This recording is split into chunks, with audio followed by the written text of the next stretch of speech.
The Chicago Bulls and free agent Josh Giddey could be nearing a new deal.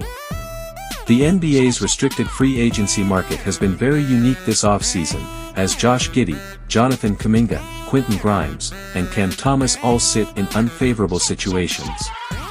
The Chicago Bulls continue to negotiate with Giddey, but the two sides still seem far away from an agreement. Giddey has been asking for around $30 million per year on his next contract, but the Bulls have not been willing to go too far above the $20 million mark. The Bulls traded for Giddey last offseason, sending star defender Alex Caruso to the Oklahoma City Thunder to get him.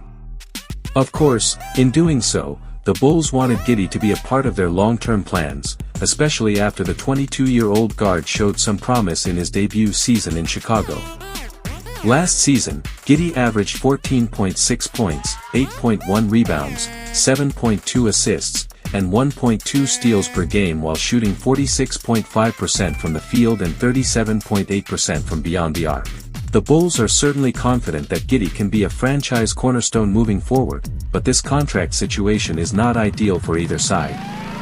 While there have been some contract disagreements, the expectation is that the two sides will ultimately agree on a new long-term deal to keep him in Chicago. NBA insider Brett Siegel of Clutch Points recently gave a relieving update about Giddey's contract situation.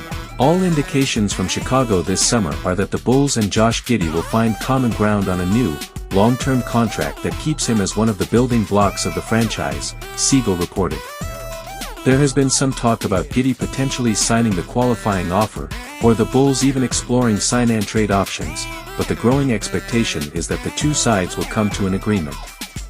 That is why Chicago hasn't entertained the idea of a sign-and-trade involving Giddey whatsoever this offseason. Some teams did inquire about Giddey this summer, but they were met with a quick no from the Bulls brass, sources said, Siegel continued. While there is always the small chance of Giddey accepting his qualifying offer, his only leverage at this point, it still seems likely that a deal gets done before training camp. Of course, regardless of how the two sides feel, they still sit firm on how much money he deserves, but Siegel expects them to figure it out. Chicago and the Aussie, it's expected to be a 4-year contract in the $80 million to $90 million range, Siegel finished.